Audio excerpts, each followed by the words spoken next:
Ceci est un livre audio autogénéré par Google. Introduction.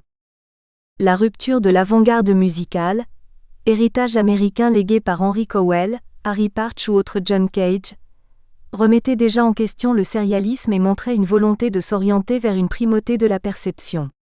Généalogie difficile à assumer, c'est au début des années 60 que la musique de la Monte Young, Terry Riley, Philip Glass et Steve Reich, descendants les plus illustres de ce legs, en plus d'incarner un certain rejet de la modernité et de sa continuité, développent chacun à leur manière des aspects à la fois de rupture et d'extension.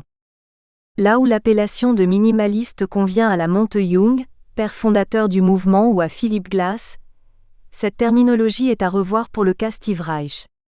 Légitimement associé à ses débuts au postmoderniste américain, le compositeur, désigné comme le plus important de ce mouvement, se révèle constamment désireux de parfaire et diversifier son langage, pas uniquement musical. De la création de It's Gonna Rain en 1965 au récent Runner créé en 2016 en passant par Double Sextet composé en 2006 pour lequel il a obtenu un prix Pulitzer, l'affirmation de la présence du New-Yorkais dans le monde musical s'est confirmée. Cette fascination accrue que suscitent les œuvres de Steve Reich sur son public résulte d'une musique apparemment simple et épurée, mais qui recèle de facto une véritable complexité, tant sur le plan de la conception que celui de l'exécution, une complexité érigée en système. Ce double aspect qui subsiste dans la plupart de ses œuvres provient d'une culture composite que Steve Reich revendique. Le compositeur n'a eu de cesse de voyager en quête de nouvelles cultures. Ses professeurs et les artistes contemporains qu'il a côtoyés ont également laissé une empreinte certaine dans son style et dans son rapport à l'écriture, que ce soit par attirance ou par rejet. Enfin, son éducation musicale segmentée, qui n'a par ailleurs jamais abouti à un quelconque diplôme, excepté ses années au Mills College, démontre que le compositeur préfère s'imprégner des fondements d'une musique ou des bases d'une pratique instrumentale plutôt que de maîtriser parfaitement ses techniques et savoirs. Le rapport dans ses œuvres entre simplicité en surface et complexité interne est d'autant plus significatif qu'elles intègrent à diverses échelles d'autres domaines communément dissociés voire opposés. Musique occidentale, extra-occidentale, musique aléatoire fixée, matériel et procédés électroniques et électroacoustiques, instruments acoustiques ou préenregistrés. Ces dichotomies sont le questionnement principal de cette étude. À la suite de ces constatations univoques, plusieurs questions se posent concernant la cohérence dans les œuvres mixtes de Steve Reich. Comment une œuvre composée d'éléments dissociés, sinon antonymes, peut-elle se concevoir de façon cohérente ? Quel langage, structure, processus, stratégie de composition met-il en place pour développer un discours homogène et logique malgré la dissociation de ses composants ? Comment cette même œuvre écrite par un individu dont la connaissance musicale est à la fois diversifiée et sommaire, peut-elle tendre à une quelconque cohérence ?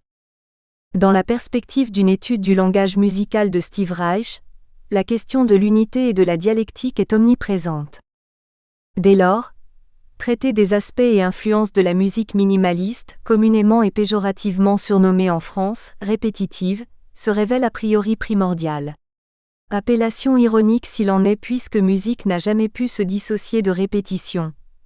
Tout énoncé musical qui se déploie en extension dans l'espace-temps en structurant différents paramètres est inévitablement habité par la répétition, que l'on traite du plein champ le plus primitif, du sérialisme intégral cérébral à l'excès, ou d'une improvisation issue d'un era da capo.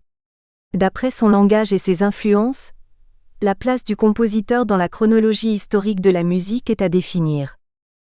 Après étude du catalogue de Steve Reich, Different Train s'impose comme objet privilégié de cette étude. Different Train est la première œuvre qui pose cette question de mixité en plus d'être composée à un moment charnière dans la construction de la pensée de Steve Reich.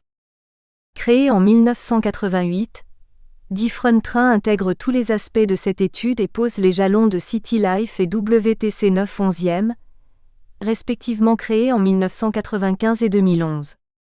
Ces œuvres sont abordées lorsqu'elles présentent une spécificité musicale faisant défaut, ou ayant évolué par rapport à Different Train.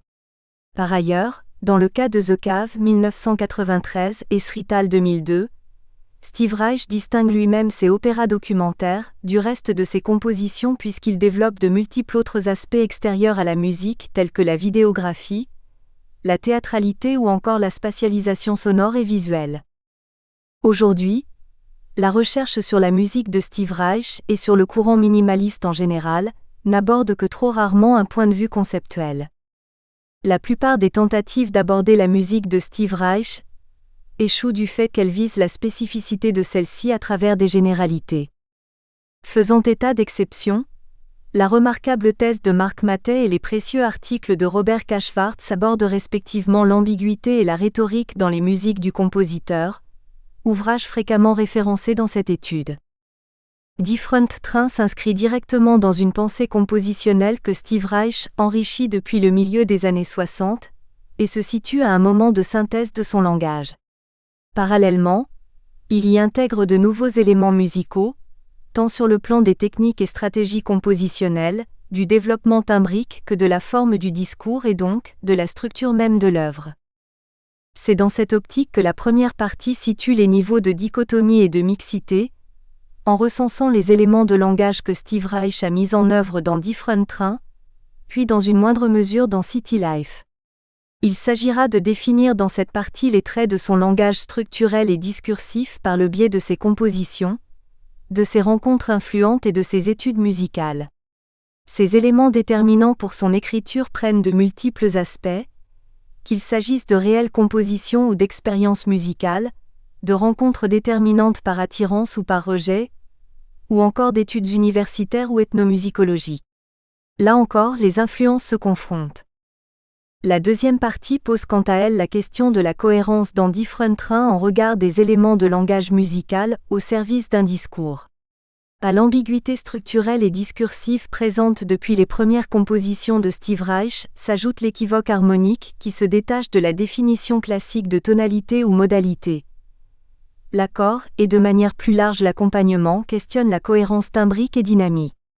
L'analyse et la compréhension profonde des procédés et stratégies de composition apparaissent primordiales pour mettre en lumière l'idéologie du compositeur et son rapport à l'écriture. En définitive, ces analyses amènent logiquement à observer comment l'auditeur perçoit le discours musical et comment sont assimilées les diverses influences mises en œuvre dans la composition de Different Train. Pour ce faire, cette étude sera annexée de diverses analyses. La plus importante est une analyse synoptique qui schématise l'intégralité des interventions du discours, permettant l'étude de la construction du phénomène musical à diverses échelles. Outil d'autant plus nécessaire dans le cas de Different Train, puisque le développement discursif de l'œuvre se dévoile en fonction de plusieurs paramètres distincts qui évoluent de concert ou de manière indépendante, chaque outil révélant différents aspects constitutifs de l'œuvre: développement discursif, timbrique, thématique émotivique, conception de la structure, évolution dynamique, cadre tonal. It is important to study the past of our own tradition. Not to repeat what has been done, but to continue to enrich this musical language that comes naturally to us at some point in our life. Première partie, mixité, élément du langage musical acquis par Steve Reich entre 1958 et 1988. 1. Attirance et enseignements musicaux. Au sortir de ses études, Steve Reich est un membre actif de l'effervescence artistique qui opère au début des années 60 à New York. Aux côtés de peintres, plasticiens et sculpteurs tels que Robert Morris, Frank Stella, Sol LeWitt et de ses homologues Lamont Young, Philip Glass et Terry Riley, il participe à la modélisation de ce qui va rapidement s'appeler l'art minimal. Pendant la première décennie de sa carrière, Steve Reich rédige nombre d'articles dans lesquels il analyse ses œuvres et expériences, explique son rapport à la composition et les influences qui la façonnent, pouvant prendre de multiples aspects. À cette période, son langage évolue rapidement en réaction à de nombreux stimuli extérieurs, qu'il s'agisse d'attirance ou de rejet stylistique et idéologique, d'influence de ses pairs ou d'inspiration de musique extra-occidentale. Cette première partie trace les éléments de langage qui composent le vocabulaire hétéroclite de Steve Reich lors de l'élaboration de Different Train et met en valeur des paradoxes qui animent la problématique. A. indétermination et premières expériences. Prenant part à l'affirmation de l'avant-garde musicale, Steve Reich marque officiellement ses débuts en composition avec INSEE, pièce écrite en collaboration avec Terry Riley en 1964.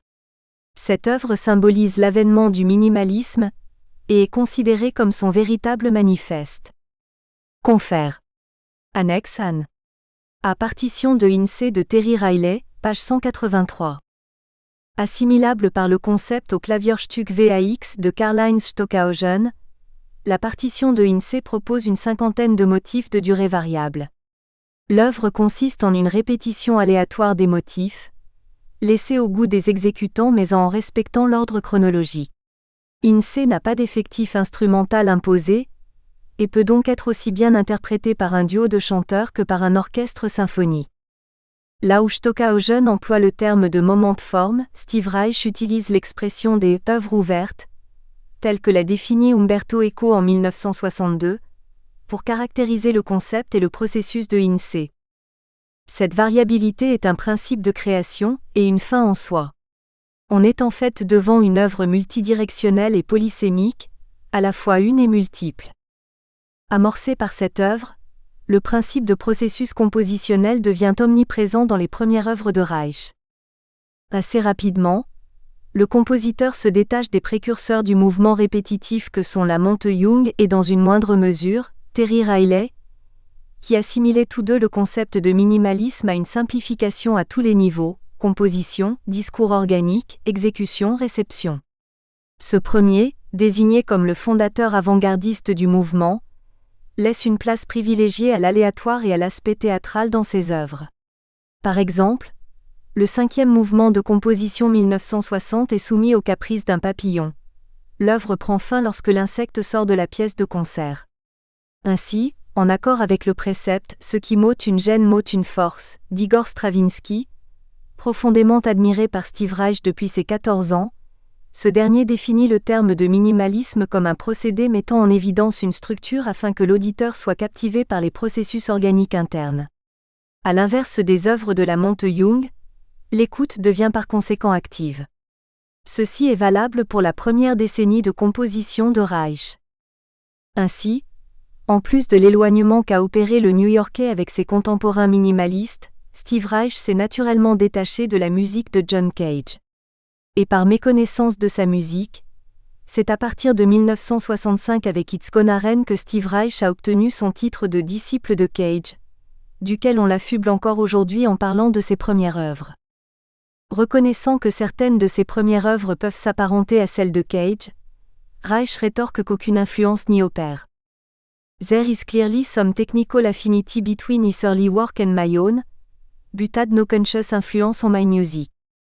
À l'inverse de Steve Reich, John Cage emploie des processus compositionnels imprévisibles pouvant inclure jusqu'aux interactions du public. Le compositeur de musique indéterminée estime qu'il n'est plus nécessaire de fabriquer des structures musicales dans la musique d'aujourd'hui.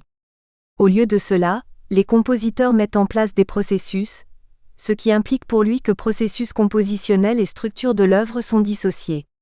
La composition demande de sortir du ghetto de la forme fixe, d'accepter le son comme organisme autonome, le laisser se déployer en dehors de toute considération logique, psychologique ou esthétique.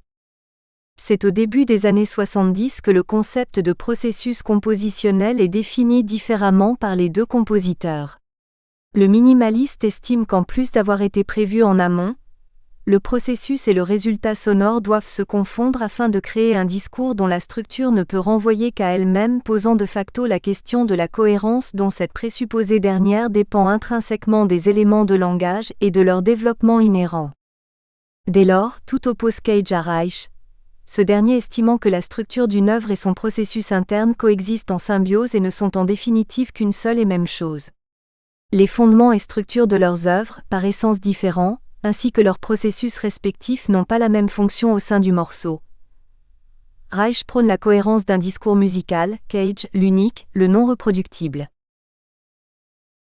B. La seconde école de Vienne.